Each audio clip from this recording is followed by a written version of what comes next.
Okay, Julia's managing attention, communicating respect, finding friendly eyes near the front and the center. Say your name, feel the love, start your speech. Hi, I'm Julia. Hi, Julia.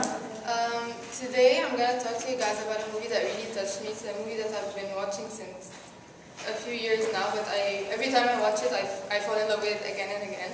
It's 7 Pounds by Will Smith.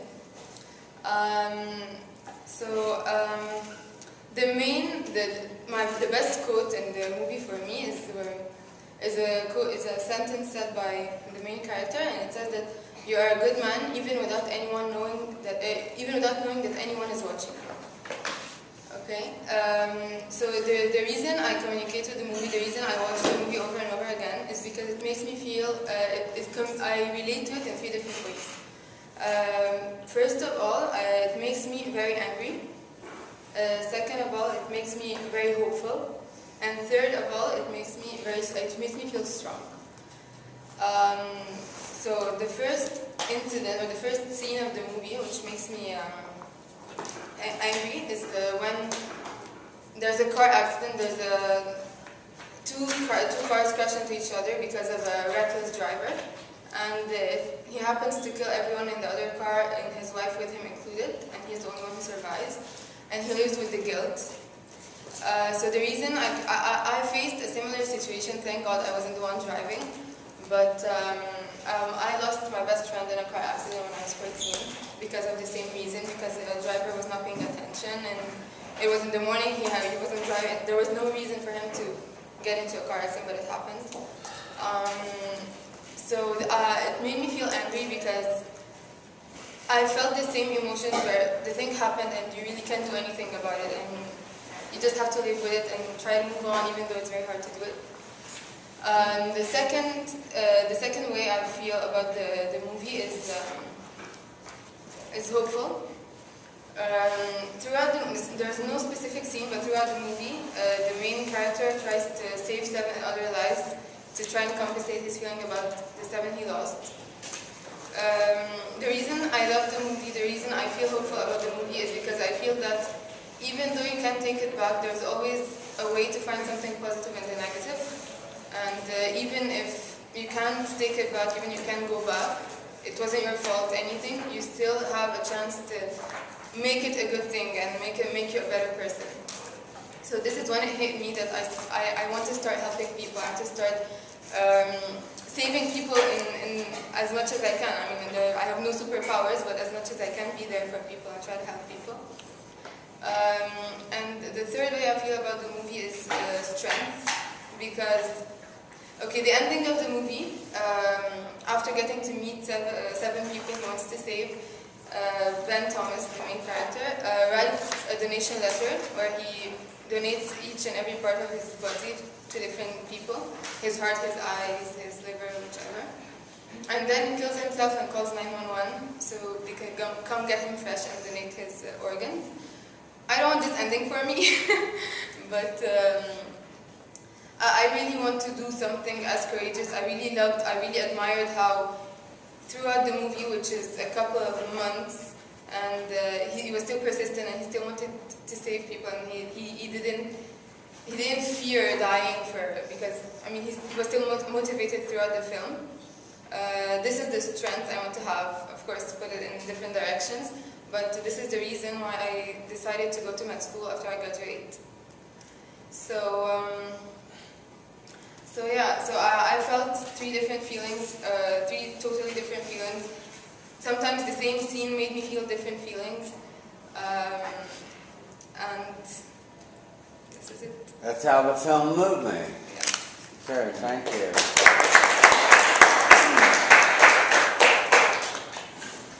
Okay, let's start in the rear. Hi. Hello, my name is Nora. Hi, Nora. I really like your speech and the choice of the movie related to the stories you have been discussing between us. Thank I you. think you can move a little bit. You'll move 3 times, you'll relax, and move on each of your main points would be helpful. Thank you, Nora. Improvement? You had really good pace and you had really good hand gestures. I just think watch using the arm a little bit more, but other than that. Julia, let's start with ums, and you want to get rid of those. Those will distract from the effectiveness. You started off with a quote when you said, "Even you're a good man even when you don't know that people are watching you." I wish you would tie back to that in the end, so we have bookends. See, tie back. So I'd like to see that tie back. The thesis preview was fine. You kind of relied on your significance statement, why it's important to the audience. So don't skip over the significance statement. On your anger, you described people being killed in a car crash, and you described this happening to you, and the anger you felt, and how it you had a lot of rage, and so that was a good storytelling and good communication of your emotions. So we felt that. So that was good. On your second story of hope,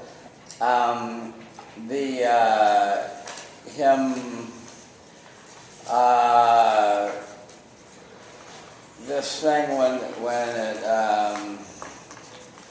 wanting to help people, I would like you to elaborate a little bit more on that and explain how you were going to do that and why you wanted to do that, how you came to that from your second point. On your third point, powerful, and you described him giving away his organs, and you're not going to give away your organs, but you said you wanted to go into medicine, medical school, and so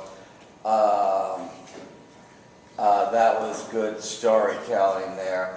You wanted to use the word, so in summary, I told you about 3 ways the film moved me, and to conclude, and then to remember to have your tie back. But overall, you did a nice job. You got the emotions communicated, and you told 3 stories about your life. Thank you.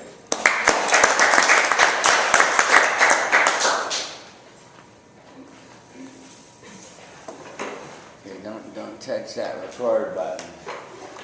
Okay, anybody else in the back row? No, next row. My laptop crashed, so I don't have the print.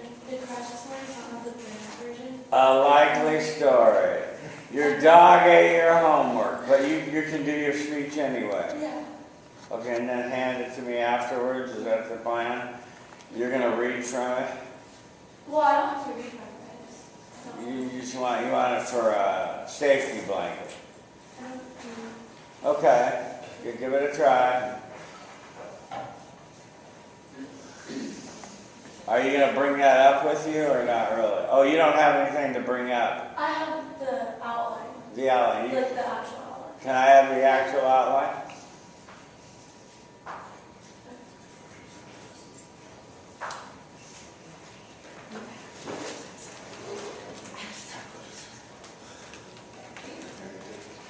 Alright.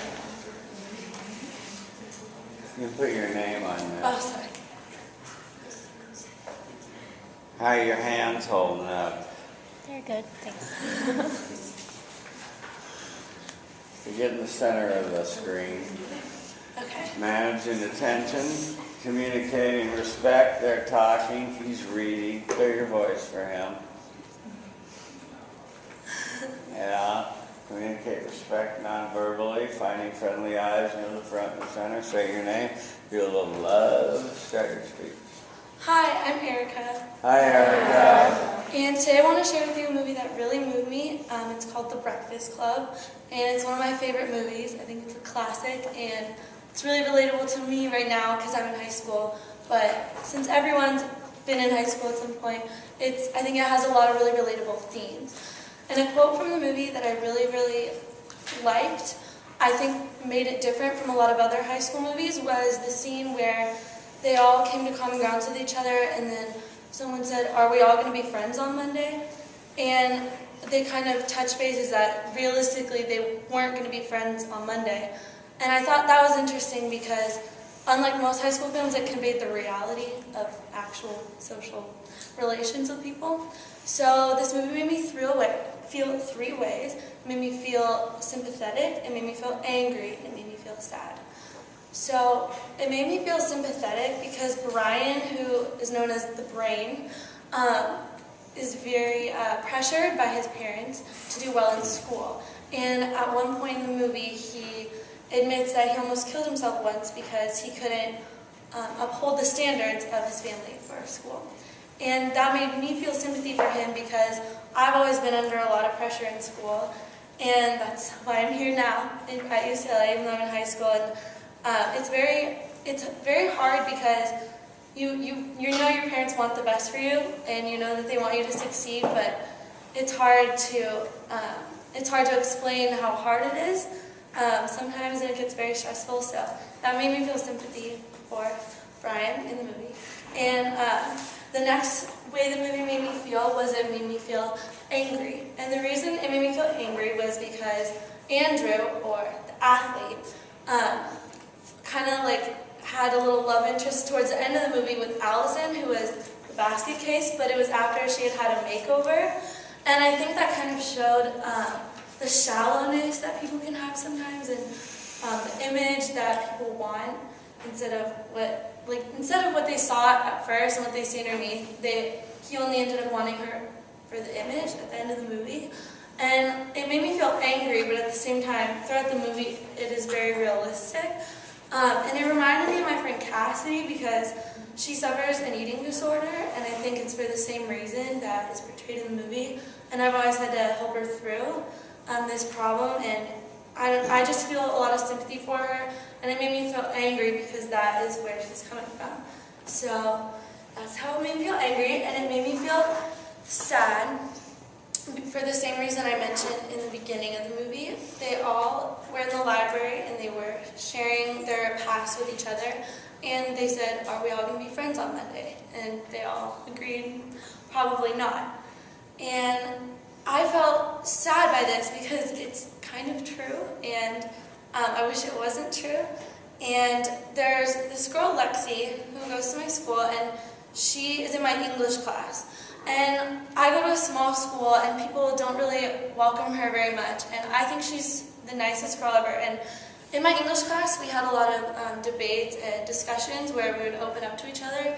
And she opened up about her family life. She has a very rough past. She suffers from depression, and she's a little bit different, but people shun her for no reason. And it really made me feel sad for her. And I just wish that things were different because she's very sweet, and ever since the day she opened up at school, I've been very, very nice to her, but I wish that everyone else would understand that too. So those are the 3 ways that the movie made me feel. It made me feel sympathy, anger, and sadness. And I think that we can all relate to the themes in the movie, as we've all been in high school and we've all either been a part of it, witnessed it, seen it for ourselves. So I just think it is a very realistic high school film, and that's why I like it so much. And thank you. Okay, we're in the back somewhere. Hello, What's your name? Hao Xiang. Hi, Ho. I do like your speech because your those 3 parts about how the film moved you is very clear. Especially the 3rd part about the centers. Also, the 3rd story is very good. Yeah, that was a good story. Improvement? I think the tune. Start with your name, please. Sorry, I'm Chen. Hi, Chen. I think the tune of view is flat. Better put some accent on certain points. Okay, good. You have an international audience, so you want to keep that in mind. You did the Breakfast Club. You did a quote from it about, "Are we going to be friends on Monday?" And that was sort of, you repeated that theme over and over again. On your 3 ways that the film moved you, you had those in your preview, so that was fine. On your first story of the sympathetic, and you expressed your pressure that you get from your family, and I noticed you shifted to the 2nd and 3rd person, and it's good to sometimes express, it's more powerful to express it in the first person and to say, I feel very pressured by my family, and I feel sometimes overwhelmed by their desires and expectations that they put on me, and so I understand that pressure. On the anger and the makeover and the friend with the eating disorder, that would have been something I would like you to have gone into, but still there was some good emotion there that you are helping your friend with an eating disorder, and that's desirable and that's good. And that was something private that you shared, so that was good.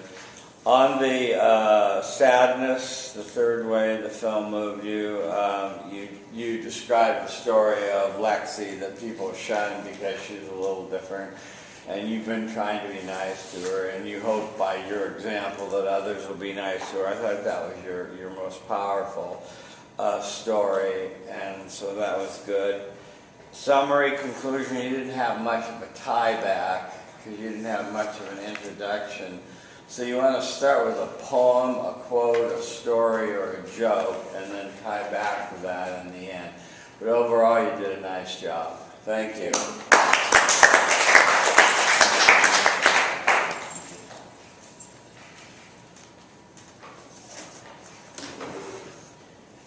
Okay, anybody else in that row, A or B? No one in that row? You're both C's? Okay, next row. You C, okay. B, we love B's. Come on down.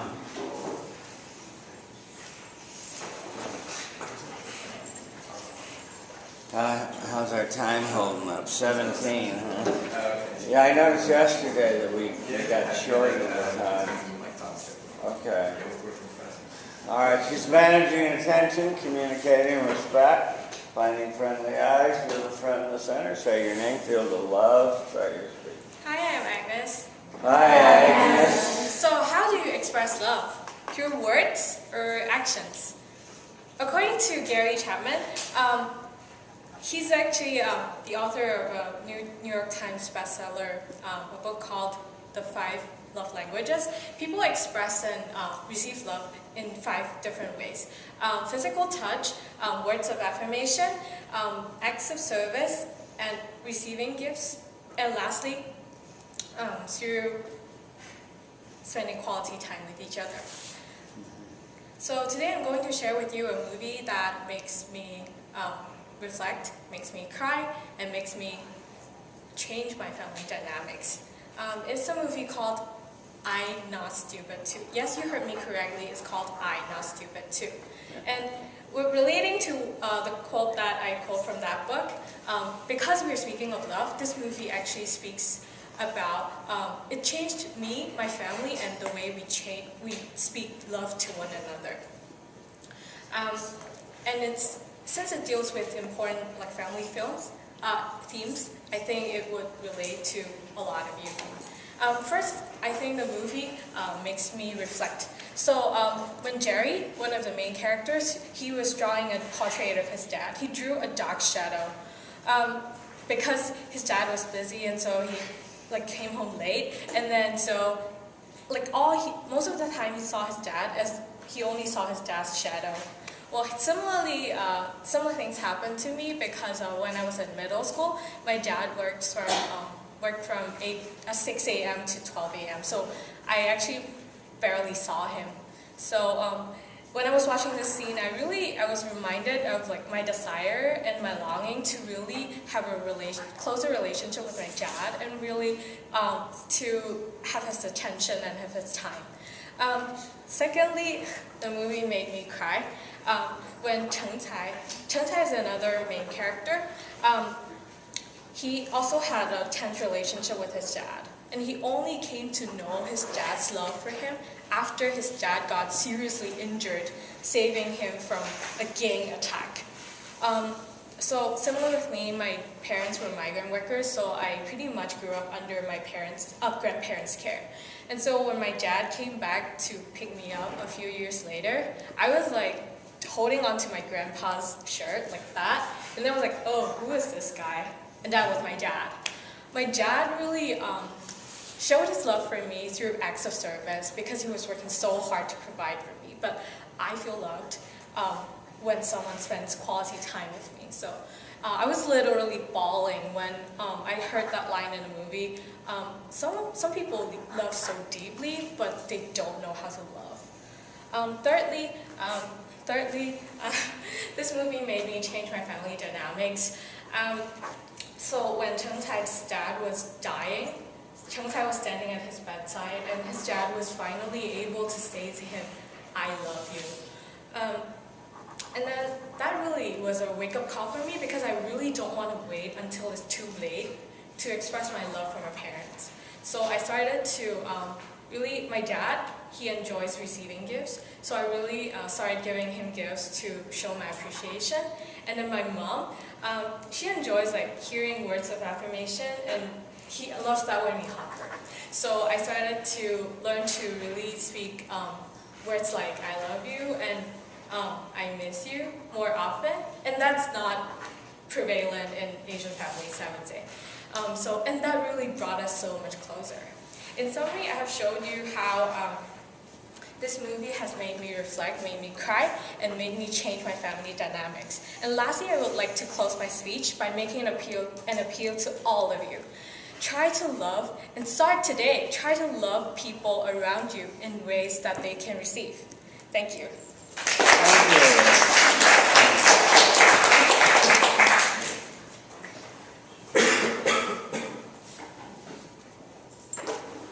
We're just going up and down the rows, folks. It's a simple process. Hi, I'm Soda. What's your name? Soda. Hi, DeSoto. I really like your answers. You also moved throughout the room very nicely, and I can hear you very clearly. Improvement. Start Start with your name. my name is Yu. Hi, Yu. Hands by our side. Yeah. Okay, yeah, let your hands be out and gesturing more. You started with the Gary Chapman extensive quotation and definition of love and how it manifests itself in many ways. And you kind of tied back to that quote at the end by urging us to love the people around us. So that was a pretty good tie back. You did the movie I'm Not Stupid Too, and that was good. And you made it clear that that was the title of the movie and that wasn't a mistake, and that was good. On your first story of the kid portraying his father as a blob and you portraying your father as always being gone, that was good storytelling, and you communicated your reflections on that clearly. On the cry, that was very good emotional communication. The passover from the grandfather to the father, and you hanging on to the grandfather's coat or whatever it was because you didn't want to leave him because he had become really your surrogate father, was good storytelling and had good emotions in it. So that was well done. And then on your third story, you talk a little bit about death and then how you have made it a resolution to give more gifts and to be more demonstrative, a la the G.D. Chapman way of manifesting love, and that was good storytelling of what you've done. Your summary was fine. Your conclusion and tie-back could have been just a little more arty and sharper so that we knew you were coming back to those definitions of love. But overall, you did a nice job. Thank you.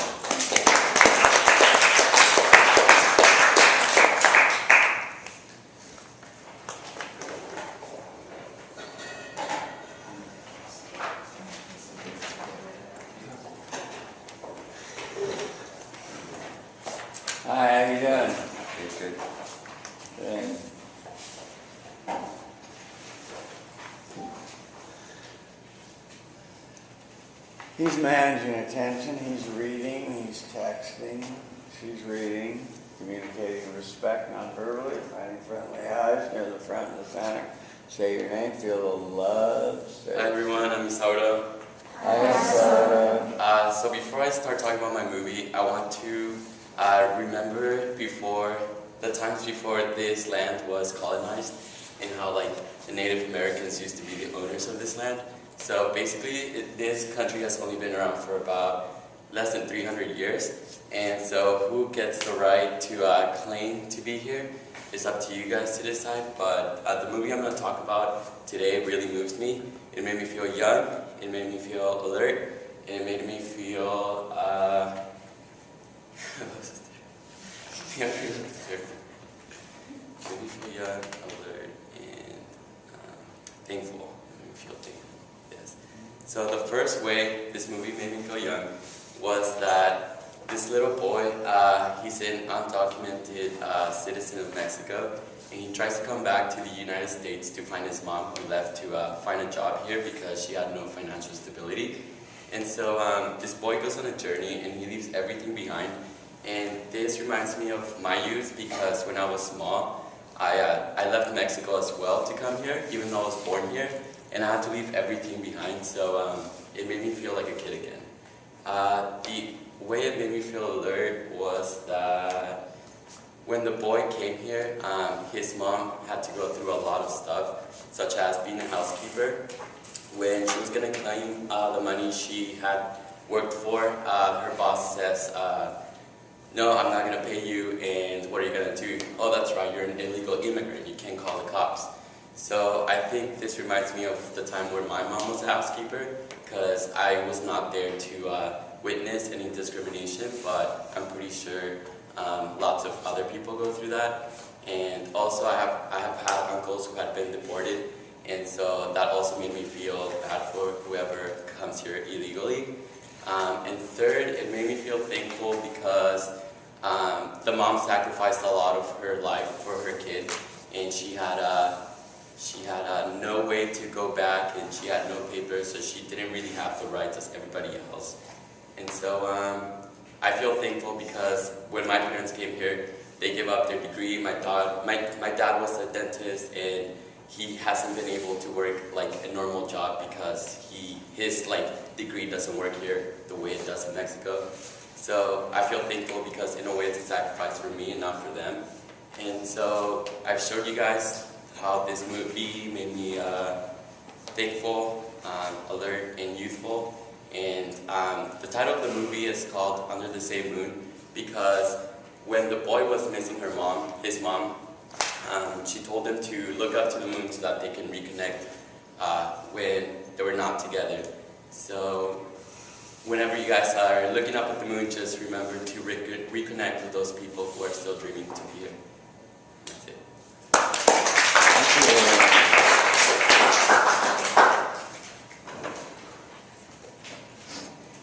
Scotty. Hi, Scotty.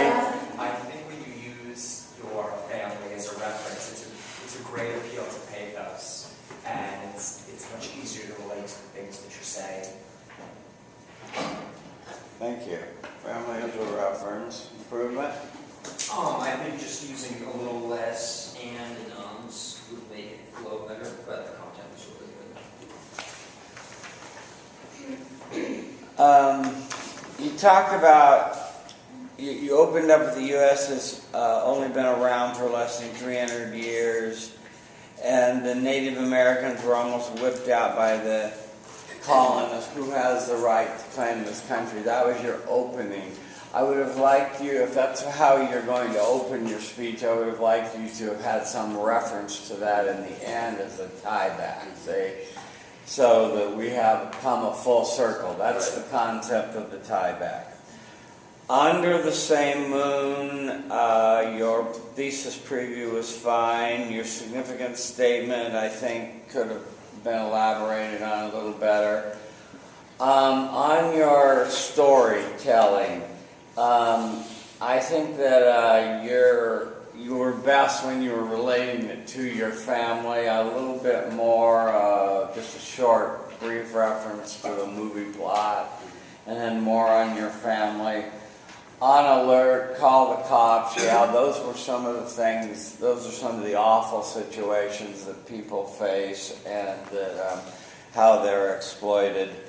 Unthankful, and the story for this, you talked about your father being a dentist but not being able to find work here, and not being able to use his dentist tree here in the United States, and the frustrations of that and so forth. Just more, if you could put more, if you could link it to your emotions and not just let us infer the emotions, that would be good.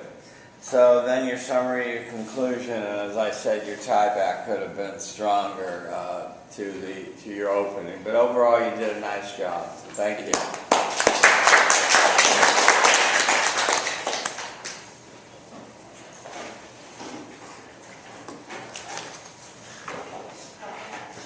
Hi. How you doing? Professor?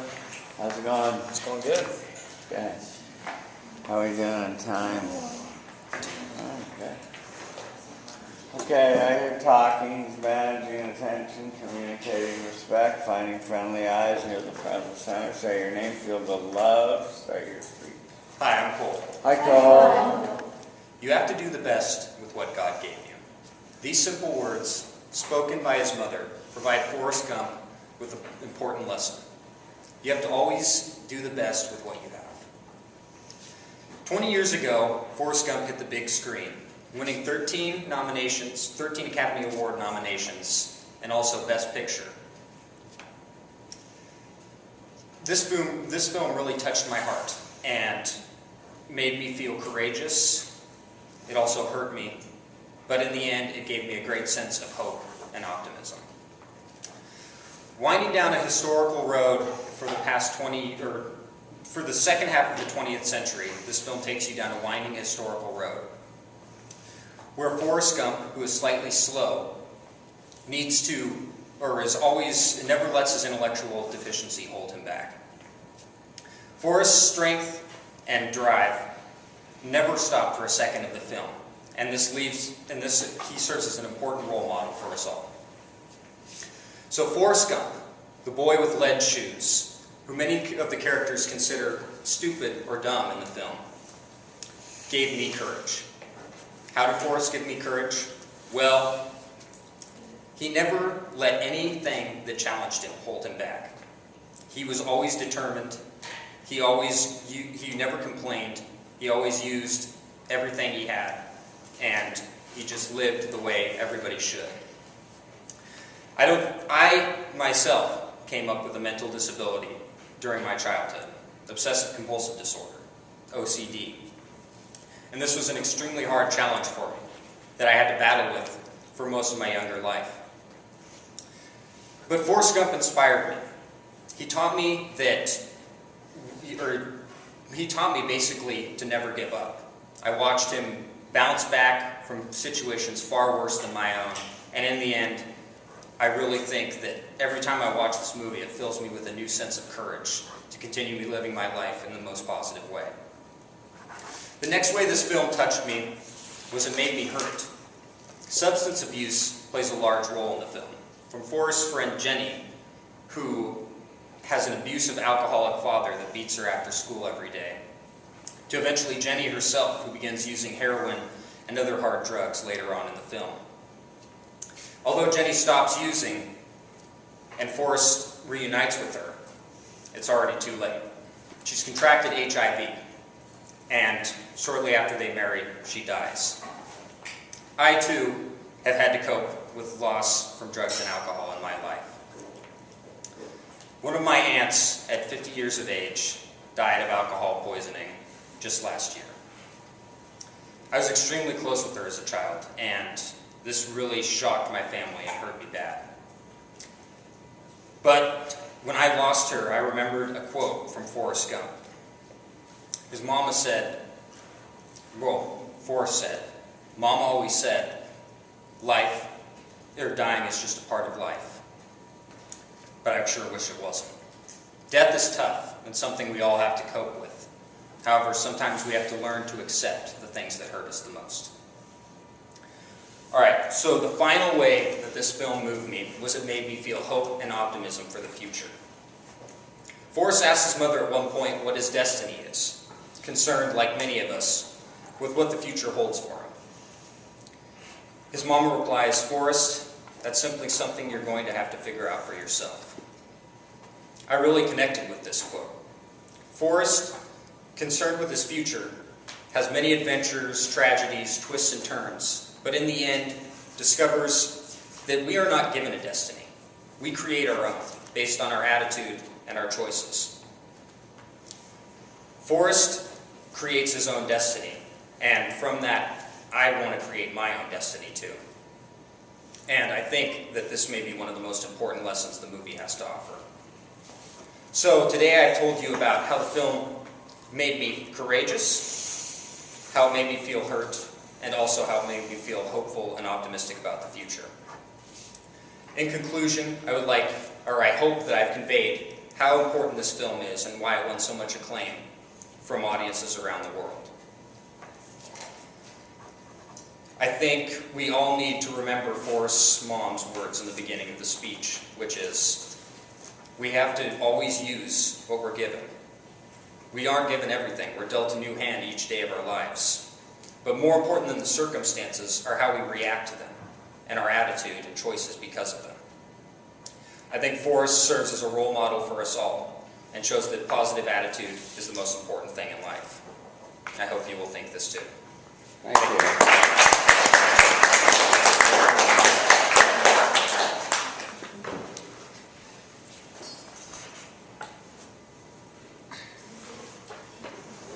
I guess here.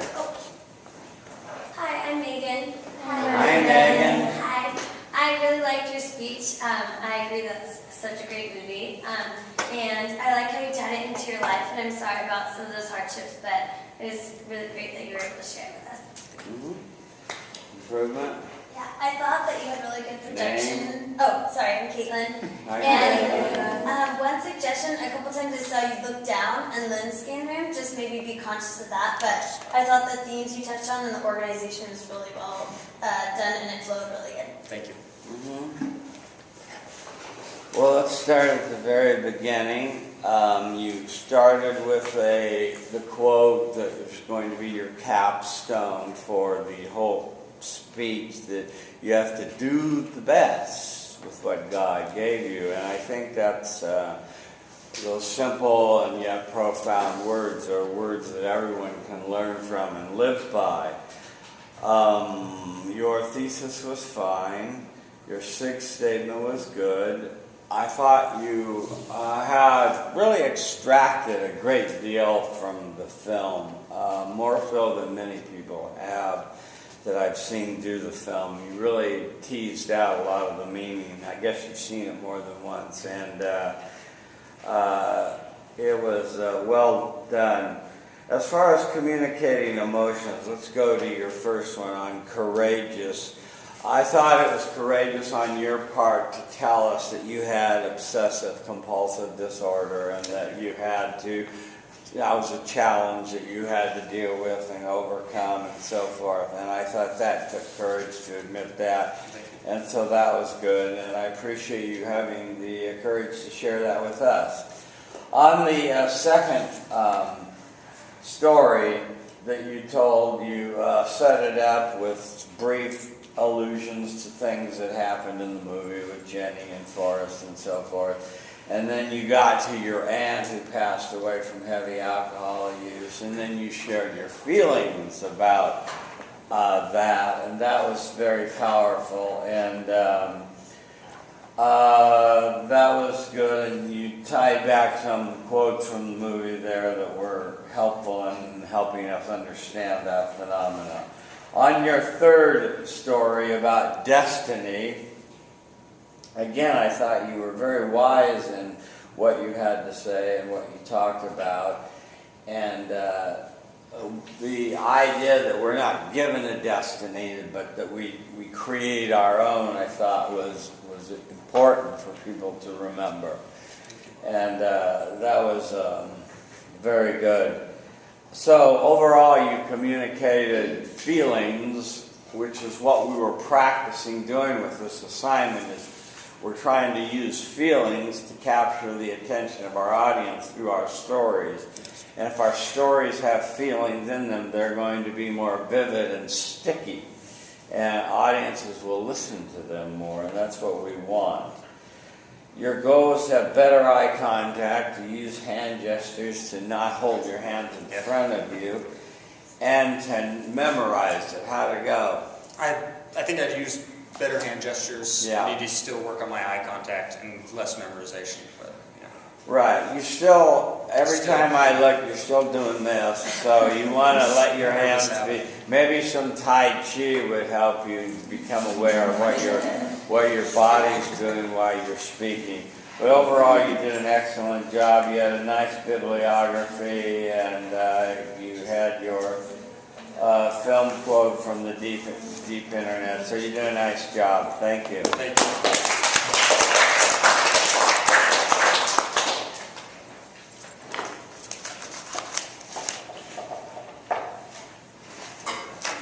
Okay, next row.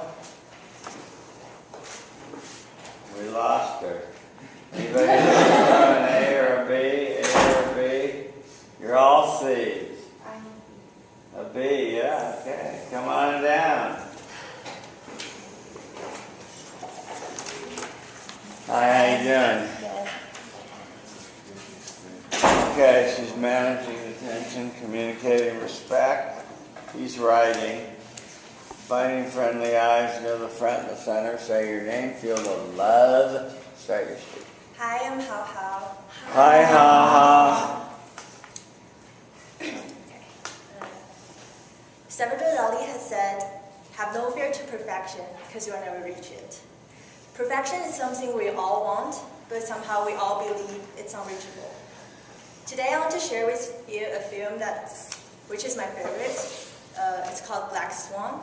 It's about a ballerina who sacrificed everything, basically everything, at the end, including her life, to reach perfection.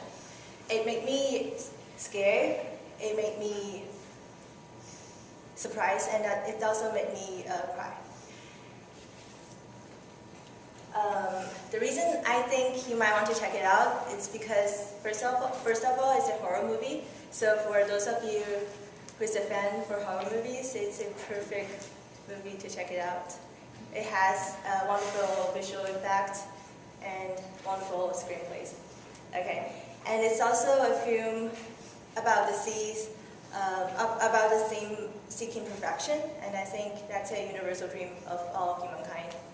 So first, it made me scared because it's a horror movie.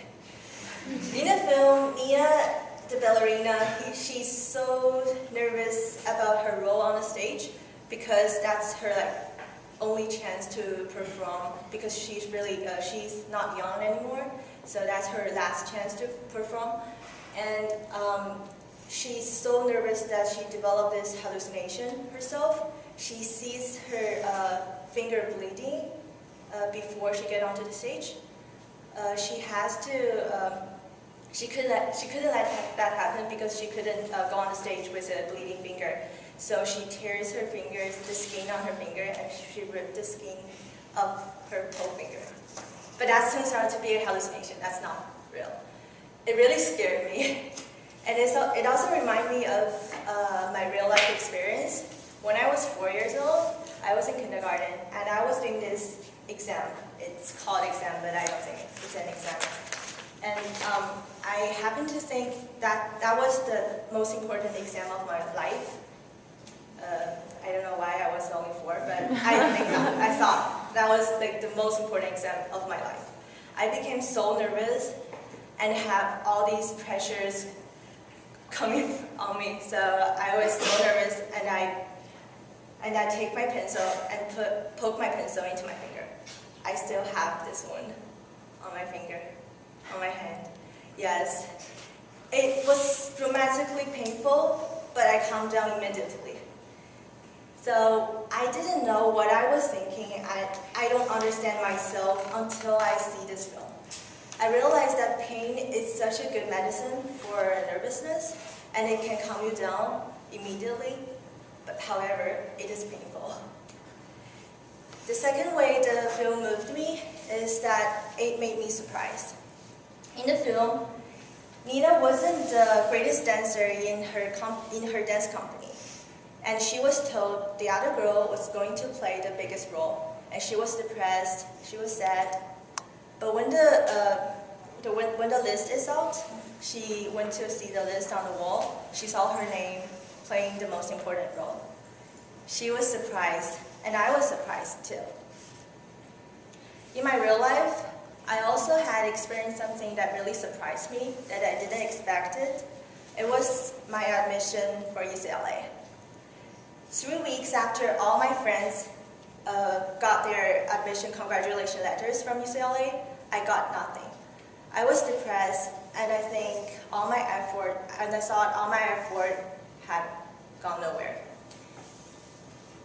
But as time passed, I recovered myself.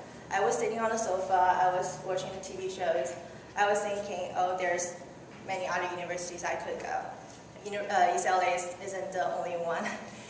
But I received this phone call and told me, it was from UCLA, and the person on the phone told me she never received any feedback from me. I was surprised, because I did get in. The reason I didn't get anything from UCLA is because they misspelled my email address. So it really makes me feel that life is full of surprise. And when you worked hard and did great effort for something you really want, you will receive reward. And yeah, that's something I still believe. The third way the film really moved me is that it made me cry. It was a sad movie. At the end, Nina reaches her perfection. She did well on the stage, but she also sacrificed her life. It reminds me of a singer, a dancer, and also an artist who's also great, who has millions of fans and seen as a god for his fans, Michael Jackson. He's dead, but everyone thinks he's perfect. So I think about it, and I find out the reason why we all think he's perfect is because he's dead. Let's think about Britney Spears. If she dies at her biggest time, she was perfect, she was beautiful, and she sings great songs. But now, she's kind of fat. She has her problem with drugs, and she has also many problems with criminals about like abusing children, a lot of bad stuff. So I think reaching perfection isn't something like unrealistic, unreachable, but you have to sacrifice a lot, even in your life. So in conclusion, I really love this film because it is realistic, it is scary, and it made me cry and made me smile. I think it is important for you guys because it teaches me that perfection isn't something unreachable, but you have to sacrifice a lot for it. So for us, I think we are all normal people. We don't want to sacrifice our lives for perfection. All we can do is seeking perfection. And on the way to seek perfection, we will find excellence. And that's a quality I believe equally important and valuable as perfection. Thank you. Thank you.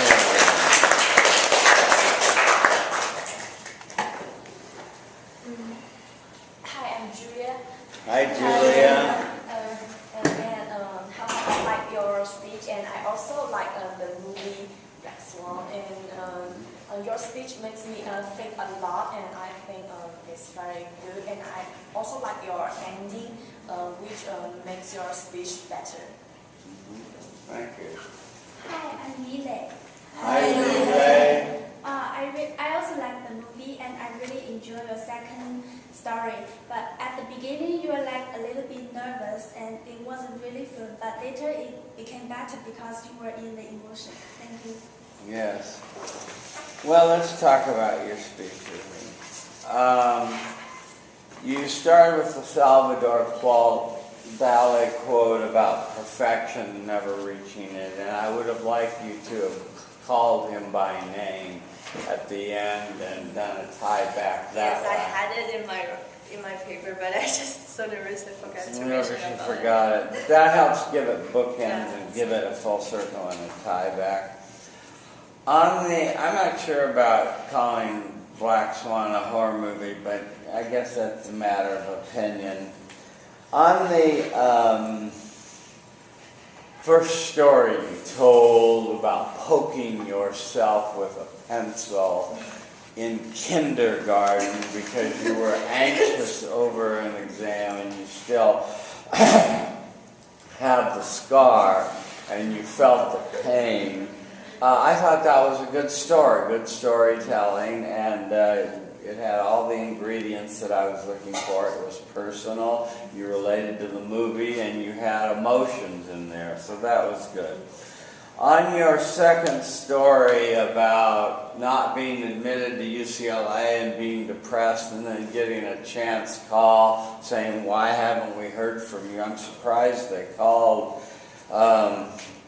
This is a big place and there are many people that want in, so they just move to the next person that does call back. So you were very lucky to get the call.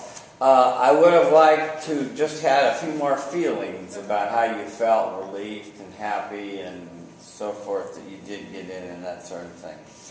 On the third story about the Black Swan and her dying, and then you made an allusion to Michael Jackson and Britney Spears, who, according to you, is fat and dried up, her children, and all of that sort of thing. Yeah, I think that's all well and good, but I wanted just to you to tell a personal story from your own life and not bag on Brittany and on Michael. God knows, let them rest in peace. They have their own problems, right? Yes. Yeah. Your summary and conclusion and tieback, I already talked to you about what you need to do with that. But overall, you did a nice job and you chose a good movie. Thank you.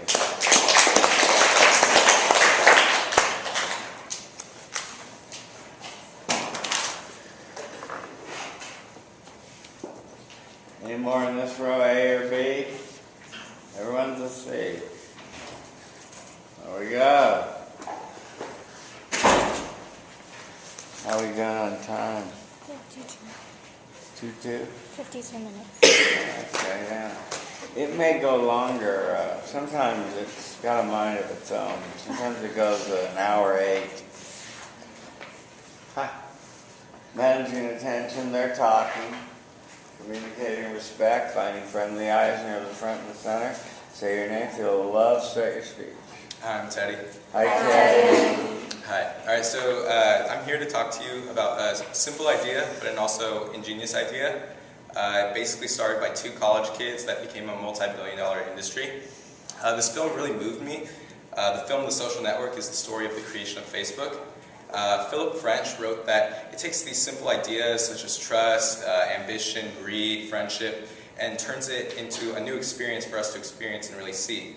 And so this leads me into the main theme I think you should take from this movie, which is that friendship and family above all should be most important and not financial success or career success. So to begin, it made me feel 3 ways. The first was motivated, the second was betrayed, and the third was disgusted. So the first way it made me feel was motivated. So at the beginning of the movie, we see Mark Zuckerberg in his dorm room thinking of the idea of Facebook, and he's faced with a lot of challenges. One of the biggest ones was that whole financial challenge, starting to get enough capital to start his business, to start his industry. He ends up overcoming these challenges and reaching 1 million users within a couple of years of the creation of Facebook. So this reminded me to a time when I wanted to start my own business. I wanted to start my own t-shirt company, and I was faced with a similar challenge. I had to find a way to acquire money to start my t-shirt company. So I went to my dad seeking, some money. Hopefully he would support me. But he turned to me and said, hey, if you want to waste money on this idea, you're going to have to waste your own money. Tough words, but I took that as more of a motivation to, prove him wrong, to say, yeah, I can still do it. I can still achieve my dreams if I kind of set my mind to it. And so in the end, after saving up and getting all the financial needs I needed, I was able to start my company and build my t-shirt brand and all of that. So really that connection for me was Mark and I both had our own visions and we knew what we had to do to get it done. So I was motivated and I set out to achieve my goals. The second way it made me feel was betrayed. So Mark at the beginning of the movie has a best friend, his name's Eduardo. He's the one who actually gives Mark the money to start his company. And at first you think, oh, they're going to be friends to the end, they're going to have this company, it's going to be a good time. Well, towards the end of the movie, Mark decides to cut out Eduardo. He basically tricks Eduardo into signing a contract where he gives up all of his ownership in the company. And so Eduardo feels betrayed, he cuts him out of a company that he started when there was really nothing there to prove success.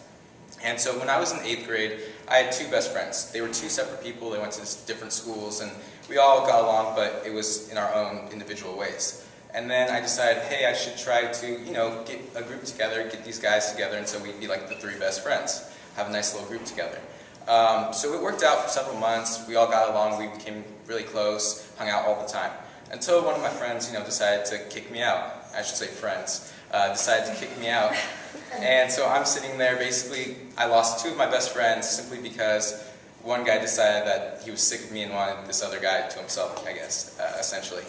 And so I felt betrayed just like Eduardo was betrayed by Mark because, I was part of, the founding of this friendship, and there I was, left all alone, kicked out of the group. And so the third and final feeling I felt was disgust. So at the end, Mark is able to build, this multi-billion-dollar company, successful, he has everything he seems to want in the company, and then he starts to get hit with all these lawsuits seeking money. Basically just showing the fact that human nature is to be greedy, or at least for some humans it's to be greedy. People who wanted to achieve success but weren't able to ended up suing him, saying that they stole his idea, when in fact it really was his own idea. Which kind of reminds me of the time my aunt and uncle got divorced. They had a marriage, it ended up falling apart, as some marriages do. And in the end, what happened was my aunt, who was not working, was a house mom, sued my uncle, who was the one who actually paid the bills, bought the house, everything, sued my uncle for everything he owned, his house, everything. And basically just really showing that because she wanted to live a privileged life, to live a happy life, she needed to take what was his. Really showing that greed. And that just kind of disgusted me because if someone's going to work hard and try to achieve all these things, you should let them, have what they have and let them be happy. And so, in summary, this film, made me feel three ways. The first, of course, was motivated, second, betrayed, and third, disgusted. I hope that I've conveyed to you that this movie really did move me and I can relate a lot to it. In summary, or in tie-back, I guess you could say, basically, I see myself in the future working in business, working at something, and hopefully trying to achieve the best career success I can. But I doubt I'll, create a multi-billion-dollar company. And I hope that I can put my family and friends above my financial success in order to live a happy life. And I hope all of you do the same. Thank you. Thank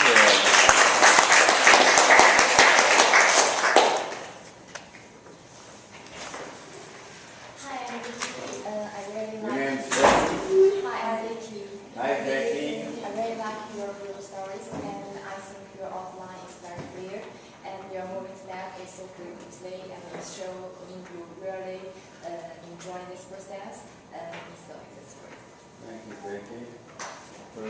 Hi, I'm Hao. I think your speech is good. I don't know how to improve it. I think it's good. He was perfect. Like Jesus. Okay. Let me give you some feedback, Teddy. You started with, your introduction was, I'm here to talk to you about a simple yet ingenious idea of a couple of college students led to a multi-million-dollar industry. I don't know whether that's a poem, a quote, a story, a rhetorical question, or a joke, but I don't think it really grabs the audience and draws them in and makes them want to listen. But I do know it doesn't give you a lot to tie back to. So next time, try one of those other elements when you start your speech so you have something to grab onto and tie back to. Your thesis preview was good. Your quote, thank you for putting in the Phil French quote, and it was pertinent to the overall theme that you developed. So that was excellent. On the first way that the film motivated you, you told the story of your father and trying to start a business and him telling you to go take a hike. And I like the way that you continued to try to do that and to prove that you could still do it despite his lack of support, and you're still pursuing your own business idea. So I like the parallel, and I just would have liked to have had just a touch of feelings there, how you felt toward your father. On the second way of Betrayed, I thought that was an excellent story of you getting the group together, the gang, and then you getting kicked out of the gang, and that was excellent. And how you did say how you felt at the end of that. You were sort of, you were betrayed, and you were the third wheel that wasn't needed anymore. So that was a good story and well told. And then on your third story, on the people suing for money, you talked about your aunt suing your uncle for 100% of the ownership of the home. What you didn't tell us is, did she succeed? Did she get 100%? Oh, she ended up being the home, yeah. She got 100%. Of the home. Yeah, what you want to do when you lay interesting ideas out like that, don't leave your audience hanging wondering how the story comes out. And so she got 100% of the home. That's kind of a sad story, and that could also feed into why you felt so disgusted. Your summary, your conclusion, and your tie-back were all really excellent. Your bibliography from APA were excellent. Your goal was to have good eye contact, effective pauses, and to communicate emotions. How'd it go? It went well. Okay, you did a good job. Thank you.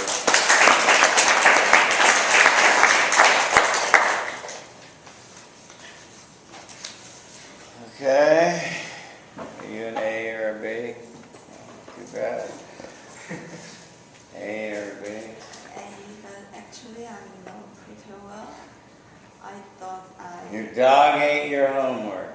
Sorry, I didn't notice that belongs to 18. I thought I should present next week. Sorry. Mm-hmm. So what are you going to present today? I prepared the last class speech. For the introduction? The body. Study body. Yeah. Okay. Well, we'll come back to you. Yeah, okay.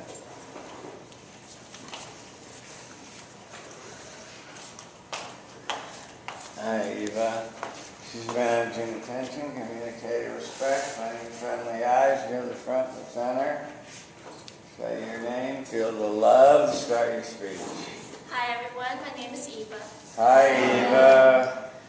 So last quarter I took an Italian class and I was flipping through my super expensive textbook and I saw this quote that really stuck with me. Chi ha tempo non aspetti tempo, and in translation it means time waits for no one. And I think that's true because really time isn't a friend that waits for you outside the classroom so you can walk together to the next class. It just kind of keeps going, whether you're feeling sad, happy, afraid, life just moves on. And so today I wanted to talk to you about a film that really moved me called Life is Beautiful.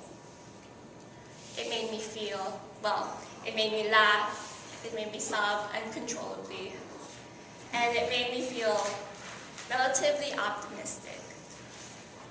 And I think that you can all really relate to this movie because in our lives we've all lost somebody that we really loved, and we've been faced with a lot of heartache or difficulty going through our lives, and in this film it's centered around the historical tragedy, the Holocaust. And so the first thing it made me feel was happiness, because in the first part of the film it's centered around this romance between these two people, Guido and Nora, door. And he's this really funny guy. He's kind of really just going after the girl. It's a really fairy tale-like romance. And eventually he does get the girl. He does a lot of funny stuff, but she eventually falls for his charming and witty and funny nature. And this really reminded me of when I was little. I was playing with my cousin in the backyard. We were throwing a baseball, and he threw it really high and really far, and I'm running back to try and catch it. And he yelled something like, "Watch out!" And just as I turned around, I mow down this tree, this little tree, and now I'm on the floor. I'm bleeding, and I should be crying, but I'm laughing because I just thought it was really funny that I ran into this tree. And the film really reminded me of this nostalgic time because throughout the romance it really made me laugh, and it really made me think of my fairy tale-like childhood where I was really happy and nothing really bad happened to me. So on to the next part. In the second half of the film, we really get to see into the Holocaust and the background behind that. The main character is Jewish. His wife is not. They have this cute little kid named Joshua, and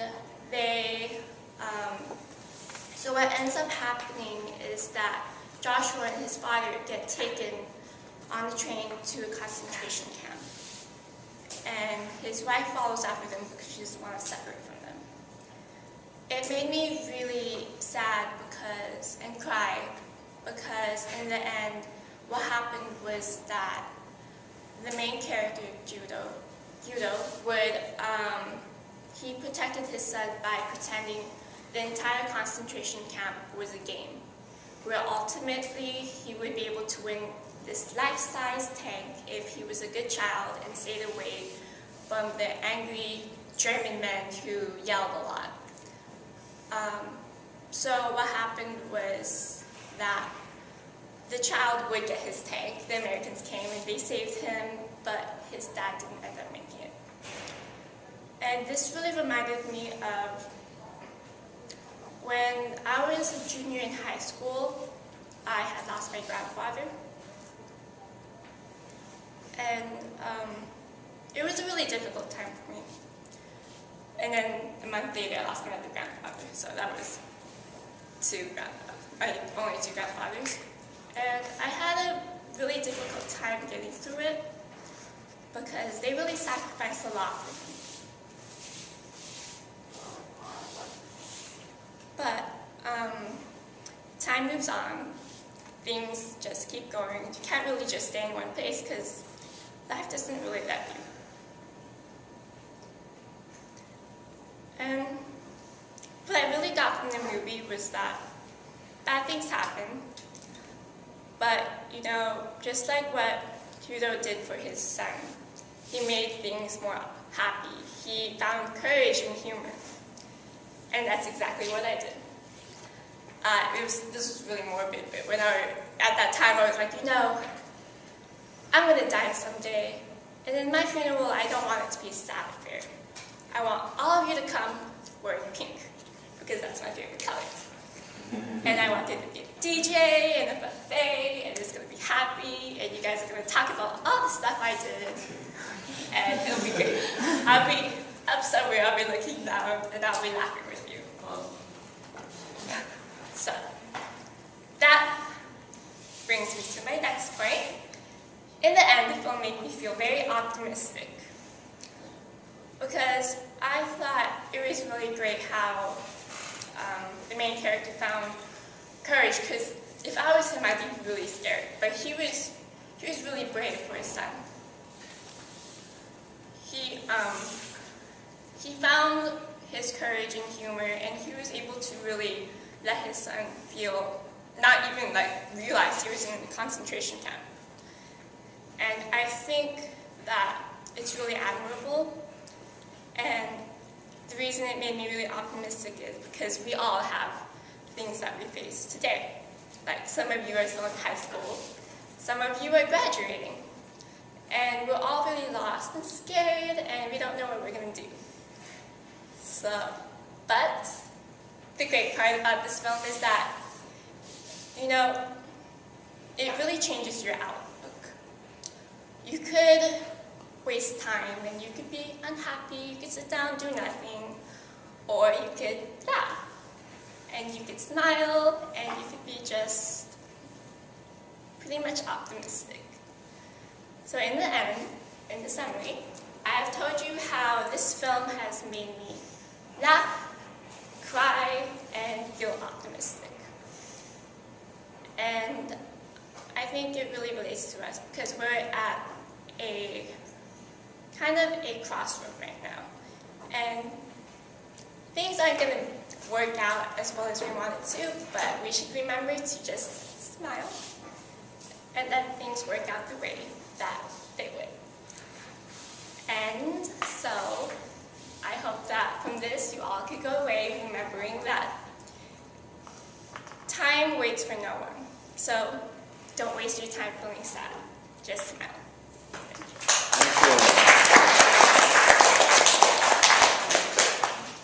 Okay, where are we here? Yeah. Hi, I'm Teddy. Hi, Teddy. Okay. I really liked your stories. The second story, you went from, really deep sadness, which I felt like portrayed upon myself, to, saying, let's be happy, I want to have a happy death, which I thought was amazing, and just really good job with the emotions. There's a wide range of emotions, weren't there, Teddy? Hi, I'm Jen.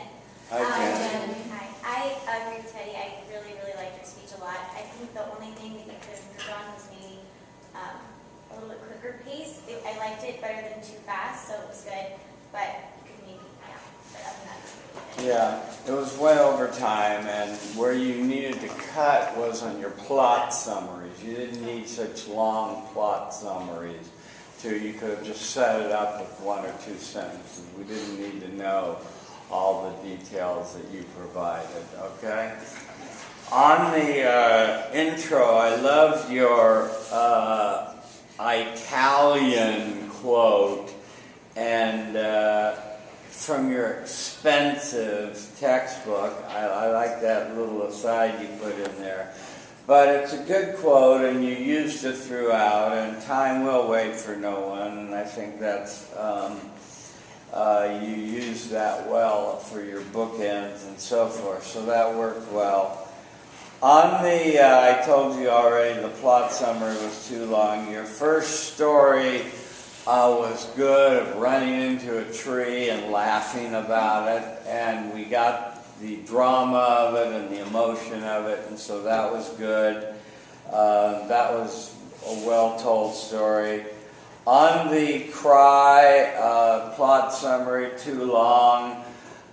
Good remembering of your emotions when you lost your grandparents, and what I call that, what you did is walking the razor's edge. You know what the edge of a razor is like? It's very thin. It'd be very hard to walk on, right? You fall off one way and you become ultra-rational. You fall off the razor's edge the other way, you became completely emotional, and you get lost in that. The razor's edge is to walk between your emotions and the rationality, and I thought you walked the razor's edge nicely, and you just kept it going when you found yourself becoming overcome with your emotions, and so that was good. On your third story, your plot summary was too long, but I liked the story that you told, and so that was good, and you related it to everyone, and I thought it was an upbeat and optimistic ending to a speech that you gave. I liked your tie back of what you learned from the movie, what it taught you, and your goal was to have good eye contact and to relax more. How'd it go? Probably not very well. I could probably do better in my next speech. Yeah, I think I could do with general more improvement. Yeah. Just more plot summary. Pick up the pace a little bit without sacrificing your diction, and but very thoughtful in places. So you did a nice job. Thank you. Thank you. Is that you? It's you now. Okay, next. Any more A's or B's? Yeah, come on down. We like people that are ready. Hi, how you doing today? Good. Good. Okay, he's managing attention, communicating respect, finding friendly eyes near the front and center. Say your name, feel a little love, start your speech. Hi, I'm Jordan. Hi, Jordan. And Mickey Mouse once said, "Some things never change." So I didn't know that he said that speech, or he said that line, but it makes sense, because most Disney movies are the same. They're really predictable, and they have the same plot. It starts out like happy, and then there's a downfall, the bad guy's gonna win, and oh, in the end, the good guy wins. That's how it always is. So this is where I tell you, oh, well, my Disney movie's different, but I can't. It's a Disney movie, let's be honest. So what my Disney movie did do was I was able to connect to it in different ways in different stages of my life. My Disney movie is The Emperor's New Groove, and The Emperor's New Groove, it's kind of touched me in different ways, not like spiritual or anything like that, just I was able to connect to it in different ways in my adolescence, in my teenage years, and as an adult, so when I was 18. So I think that you guys should, you'll like this speech because I think that it's very interesting how Disney movies can tie into our lives, and if you think about it a little bit more, Disney movies tie into our own lives as well. So in my adolescence, I saw a lot of humor when I watched that movie. I just remember laughing all the time. One of my favorite scenes is with Kronk. He's one of the bad guys, and he has the Emperor on his back in a bag. He's sneaking out of the city. He's gonna go dump his body, and he has his own like theme music. So he's kind of singing. He's like creeping along. And there's a scene where he kind of like pauses up against the wall and just stops like this. And like he still has his music going, he's just like sitting there like humming, and these two dudes like look at him like, "You're an idiot, like we can see you." And like, I just thought it was really funny. And in this getaway scene, I just remember being happy and laughing. And there's my own getaway scene in my life that had happened as well when I was in my adolescence. So after a football game, we were out in a parking lot, we were heeling. It's like these little shoes that have wheels, and it's stupid, but they were teaching me how to do it. There's a whole bunch of us over there. And some guy came out and started yelling at us. And being kids, like, we didn't know what to do. We didn't know we were like, okay, not doing anything. So we just ran. We all took off like sprinting. Like, a couple of us went like one way, but most of us went one way. So we're like running down the freeway, and there's like, well, the highway, and there's like this turn like 100 feet ahead of us. So we're like going, we had these stupid shoes on, so we're super slow, and it was after football, so we're really sore. We're like, we just gotta get around this corner, we'll be safe. We'll get around the corner. So we get around this corner, and as soon as we like hit the corner, we hear the guy's truck like behind us. He had started his truck and he was chasing us. And like we could see the lights and everything. So like as we hit the corner, everybody has their own hiding spot. Like everybody's like, most people jumped on the ground, and then like I was running up this hill. I saw this hill, I was like, I'll run up the hill and I'll hide, and then I'll get my friends later. And there's like a tree I didn't see because it's dark. I hit the tree, I'm like laying on the ground in the street, and my friends are like laughing. I was like, oh, I think I hit my head, so I like ran. And I like, jumped in the bushes with my friends. I was just like kind of paused. And like the guy comes around the corner with this light, he shines it from his truck. He's like, I can see you guys, come out. So we came out, and we were lined up in front of the truck, and we were walking back, and we were just like, all of us were in front of the truck going back to the house. And I remember thinking to myself, I was like, we're pretty stupid. Like this reminds me just like my movie, because like Kronk, like he got seen by all those people, and so we were caught like really easily. Like going back the next day, even like on the bus to school, I could see that same street. We passed that street, and like that tree that I hit was the only tree on that whole mountain. It was like, that was really dumb. And I just remember laughing and thinking that it was a really stupid time in my life. Just like the movie, it was funny to me. So the next, in my, when I was a teenager, I remember thinking, man, I hate life. Everything's against me. Everybody's against me. And I remember that thinking that most teens do feel that way in our lives. And I remember a scene from the movie as well that kind of relayed that imagery of like, this is the worst day ever. Everybody's had that day where like, this is the worst day ever. So the emperor, he's kind of like, he's a little selfish and stuff, so he's like going through this bad day. He gets kidnapped, and then he's trying to run away. He's in the forest, and he has like these panthers chasing him. He falls in the mud, and he finds himself like tied to this log with this other guy he doesn't like at the time. And he's sitting there, and he can't see the waterfall, and he says, the other guy's like, uh-oh, and the emperor says, what, let me guess, there's a waterfall, there's probably sharp rocks in the bottom, bring it on, and it goes down. And I remember that he was just kind of hopeless, and it reminded me of a day that I had that was pretty long, and I could connect, and I felt that kind of like hopelessness, like there's nothing you can do. So there's this one day of high school. I start high school pretty early in the morning. It was just a long day. It wouldn't end. I had like, I think I was taking like a whole bunch of classes. Then I had football practice. After practice, I had jazz band. And after that, our concert, one of the ladies came up to me. I remember this like it was yesterday. She's like, "You're really just not that good." And I was like, "Yeah, I know. I guess I could get better." It's like, "You're gonna need to practice a lot." And I was just kind of down. I didn't really get depressed or anything. It just was like, "Okay, well, thanks. You didn't have to say that." So we were going home from the band thing, and I was with my brother and like this girl that he liked at the time or whatever. And I was thinking, I was in the back of the car, kind of crammed with all our instruments. And I was like, "This sucks. This day can't get any worse." I'm sitting there, and we pull up to the gate, and it's dark, and the gate starts to open, so he backs up. And he proved me wrong. The day got worse. He like caught the car like this on the side of this mountain, and we were like suspended over this like cliff that was like a 20-foot drop off. And we were all sitting there. The girl just starts bawling. My brother like has his foot on the brake, and it's like shaking, so the car's like shaking, and we're just like freaking out. And I start laughing, and my brother's like, he cuts me out. He's like, "What? Why are you laughing?" Blah blah blah. I was like, this really couldn't get any worse, could it? It's just like, I remember thinking that like this can't get worse, and it reminded me of that part in the movie. Just to end the story, we did get saved. My parents came, they pulled us out of the car, and the next day we had to get the car towed off the side of the mountain. It took 2 tow trucks, and my mom took a picture of my brother. He's standing there just all mad, and I remember looking back at the picture and thinking that literally was like my worst day, and probably his too. So that was a time that I could connect to the movie in a different way. At a different age, I was able to have that kind of like worst day experience like the Emperor had.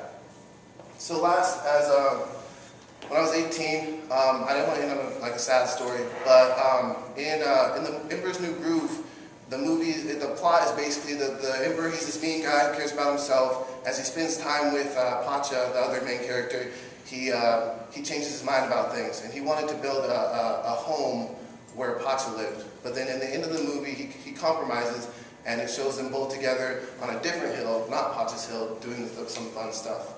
So that compromise led to a happy ending for both characters. So in high school, like right at the end of high school, I was 18, and my parents, they got a divorce. And it really crushed my brother and I. And like I said, we're not really emotional, but like we were done for. Like it was pretty bad, crying like every day. And I remember we just left. We went to college. We went away. We ran away or whatever. And I remember it was like yesterday. I didn't know which day it was, but we just came back a day to see our parents like separately, and they were both happy. And I thought to myself, it's like, wow, that was like a compromise that was really big for everybody, but everybody else is just happy now. And both sides were able to be happy. So I was able to tie back to my movie in that, like, the Emperor, he moved around a couple things of his plans, and my parents, like, they got divorced, but it was for a better ending or whatever. So I was able to connect to my movie in my adolescence with the humor in the movie. And then in my teenage years, I kind of had my worst day experience, a really annoying day that you could just kind of like, there's nothing that can get worse. Then I had a connection to where if you move a couple things around, everybody can have their happy ending. I'm not sure that that's going to be the end of our lives, but as of now, it's a happy ending.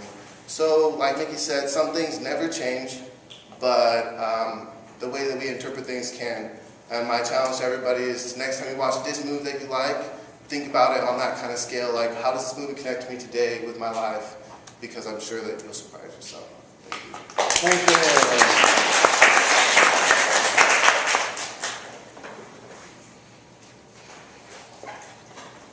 Hi, I'm Zirei. Hi, Zirei. I really love this speech. I think you are a good storyteller, and your eye contact and your body language also very great. I think it's a perfect speech. Perfect speech. A little longer. A little longer. And let's have improvement. I'm Marie. Hi, Marie. I thought you did a great job. I love that you picked a Disney movie. And improvement, I would just say I just felt like it was long, so like maybe just cut out a few sentences here and there, but I thought you did an amazing job.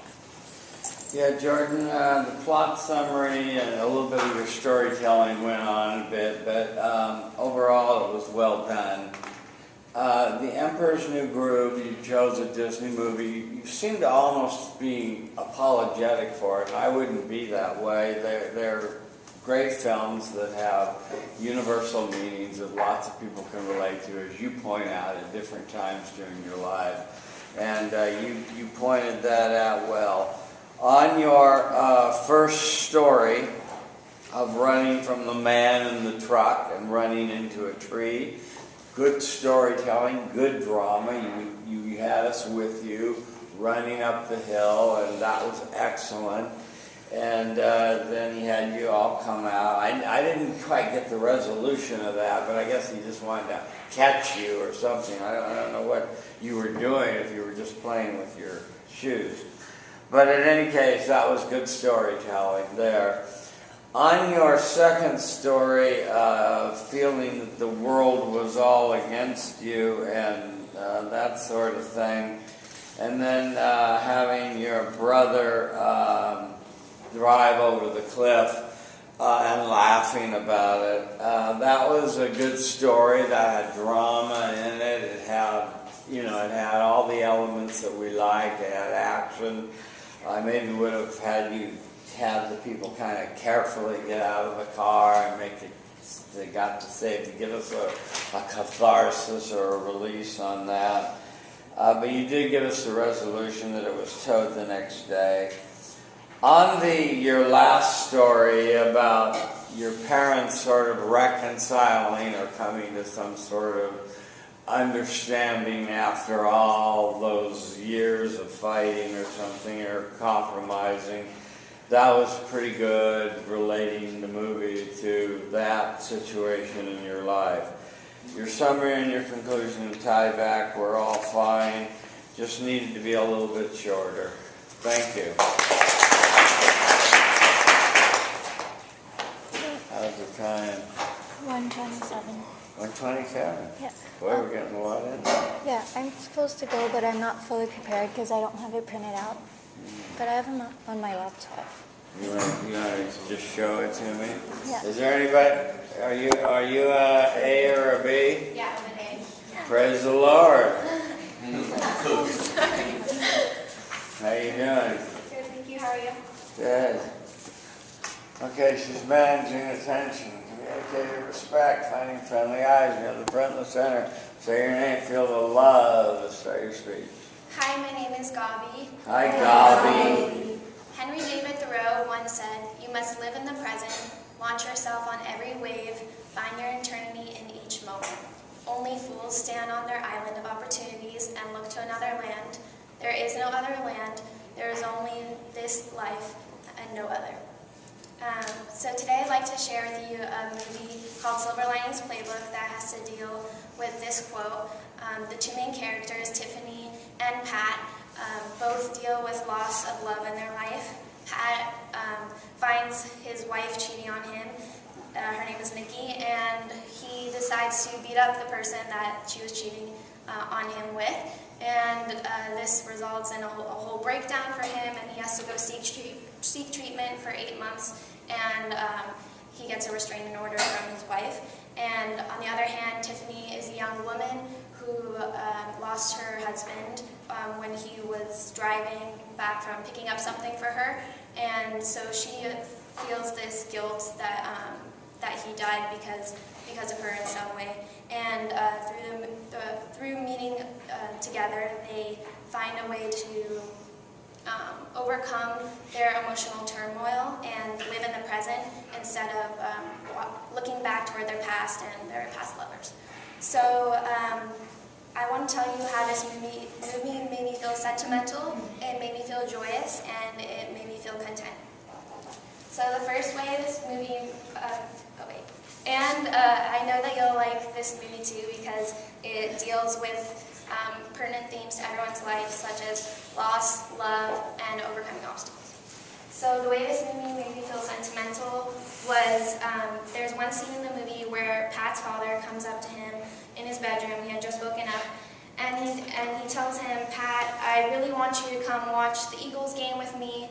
You're part of our good luck juju for the Eagles to win." And I really like it.